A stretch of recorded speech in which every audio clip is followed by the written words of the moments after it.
I'm putting this in a glass bowl so that way we don't revisit the mishap that happened yesterday. So that's 1, 2,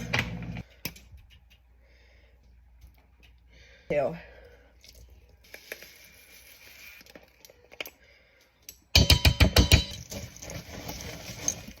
I don't know.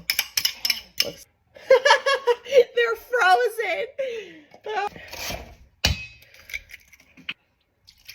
We are putting in a cup of blueberries into our mixture now.